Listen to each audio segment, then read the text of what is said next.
여러분 안녕하십니까? 이어서 광주 전남권 뉴스입니다. 오늘도 광주 전남 대부분 지역에 37도를 넘는 찜통더위가 기승을 부렸는데요. 그야말로 펄펄 끓는 가마솥 더위 속에 온열 질환 환자가 속출하고 있습니다. 건강관리에 각별히 주의하셔야겠습니다. 송정근 기자입니다. 찌는 듯한 무더위가 기승을 부리는 오후, 양산으로 책으로, 휴대용 선풍기로 갖은 방법으로 더위를 피해보지만 절정으로 치솟은 무더위엔 그야말로 속수무책입니다. 움직이지 않아도 땀이 나니까 찝찝하고 그냥 조금만 터치가 있어도 불쾌하고 그럴 정도로 더워요. 지난 1일부터 광주 전남에 폭염특보가 이어지고 있는 가운데 낮 기온이 광양이 38.6도, 순천 38.2도, 광주 풍암동 38.1도까지 치솟았습니다.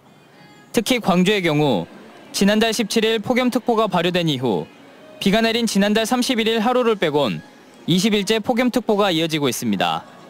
열흘째 이어진 작년보다 2배 늘었고 가장 더운 여름으로 기록된 지난 1994년 19일보다 하루가 더 깁니다. 녹아버릴 것 같아서 얼른 집에 가서 에어컨 틀려고요. 더워서 만화 카페 가서 4시간 지금 있다가 왔어요. 에어컨 빵빵 틀어주신 곳이어서 즐겁게 있다가 왔어요. 이렇다 보니 떼약볕에서 작업을 하거나 농사를 하다 쓰러지는 온열 질환자도 속출하고 있습니다. 오늘 하루에만 전남에서 5명, 지난 5월 첫 환자가 발생한 이후 이달 초까지 광주 전남에서 180명이 넘는 환자가 발생했습니다.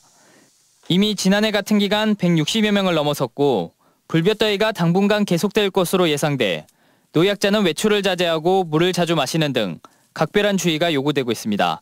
MBC 뉴스 송정근입니다. 오늘 오후 2시쯤 강진군 강진읍의 한 웅덩이에서 어제 낮 채소를 사러 집을 나섰다가 가족들과 연락이 끊겼던 73살 김모 씨가 무릎 깊이의 물에 잠겨 숨진 채 발견됐습니다. 경찰은 심장 질환을 앓고 있던 김 씨가 불볕더위에 지병이 악화돼 변을 당한 것으로 보고 있습니다. 앞서 지난 3일 오후 4시쯤 해남군 해남읍에 사는 84살 전모 씨가 산책을 하러 집을 나선 뒤에 사흘째 집으로 돌아오지 않고 있습니다. 야생 진드기에 물려 중증 열성 혈소판 감소 증후군으로 사망하는 사례가 발생하면서 농촌에서는 예방 교육이 한창입니다. 고령의 농민들도 진드기 위험성에 긴장하는 모습이 역력합니다. 김현 기자입니다. 더위가 주춤한 이른 아침, 가뭄을 이겨내고 파릇파릇 벼가 자란 들녘에는 제초 작업에 나선 농민들의 모습이 눈에 띕니다. 머리와 목을 감출 수 있는 모자와 긴 옷, 긴 바지 등 피부를 덮은 복장에 지켜보는 사람도 숨이 턱턱 막힙니다. 더위에 이 같은 복장을 갖춘 이유는 야생 진드기가 옮기는 중증 열성 혈소판 감소 증후군을 예방하기 위해서입니다. 안전무장을 하시고 장화 신고 이렇게 작업을 하시는데 그렇게 하는 이유가 뭐예요? 진드기 물린다니까 그러지. 지난달 해남에서는 이 같은 증세로 60대 농민이 사망하고 최근에는 20대 외국인 노동자까지 숨지면서 농어촌 자치단체의 예방 활동도 분주해지고 있습니다. 그리고 귀 뒤, 팔꿈치, 겨드랑이, 허리, 다리 이런 데 안 보이는 부분에 또 물 수 있기 때문에 오시는 즉시 샤워를 하시기 바랍니다. 대부분 70대를 넘긴 고령의 농민들은 진드기에 한 번쯤 물린 경험을 이야기하며 어느 때보다 주의 깊게 예방 수칙을 듣고 있습니다.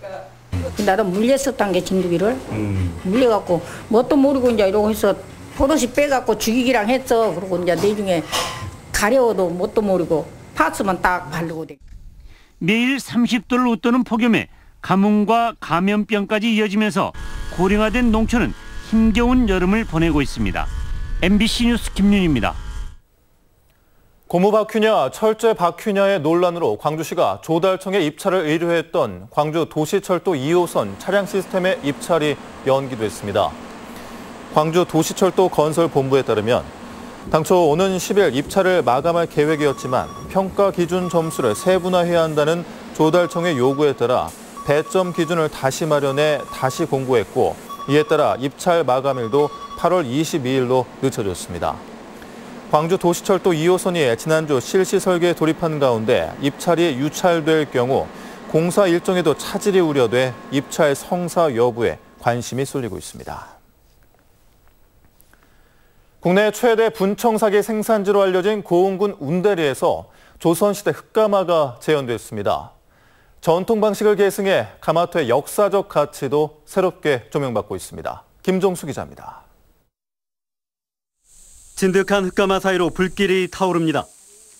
폭염 속에서도 불씨를 꺼뜨리지 않기 위해 가마장은 눈길을 떼지 못합니다. 전통 방식으로 사기를 구워내기 위해 제작된 흑가마는 1년여의 작업 끝에 일반에 공개됐습니다.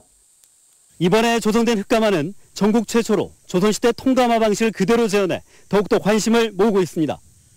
15세기에 했던 가마를 재현을 했다고 보면 되죠. 아무리 물레질을 잘하고 해서 만들어놨어도 불에서 안 나오면은 이곳에선 400점의 분청사기가 구워져 세상에 빛을 보게 됩니다. 국내 최대 규모의 분청사기 생산지로 알려진 운대리에선 지금까지 많은 유물들이 출토돼 관심을 끌고 있습니다. 이번에 불을 지핀 2호 가마토와 함께 다양한 가마토가 발굴되면서 중요한 역사 자료로 기대를 모으고 있습니다. 사적지에서 나오는 분청사기이다 보니 또 저희가 많은 또 협조라든지 주변에 관심이 많은, 그리고 분청사기 가마토 사적지로서 또 격이 높아지는 그런. 오는 10월 개관할 분청문화박물관과 연계한 다양한 프로그램 운영으로 역사적 가치 증명과 관광객 유입 효과도 기대됩니다. 한반도 남단에서 달궈진 뜨거운 흑가마 열기가 선조들의 얼과 흔적이 담긴 중요한 사적에 다시 한번 힘을 실어주고 있습니다. MBC 뉴스 김종수입니다. 해양 오염 사고 원인 제공자에게 부과되는 방제 비용이 다음 달부터 3배가량 인상됩니다. 해경에 따르면 방제 비용 부과 징수 규칙 개정으로 사고 원인 제공자는 기존 선박 항공기 연료비에 더해 사용료를 추가로 부담해야 하며 기상 악화 등으로 방제 작업이 지연될 경우 사용료의 50%를 추가로 내야 합니다.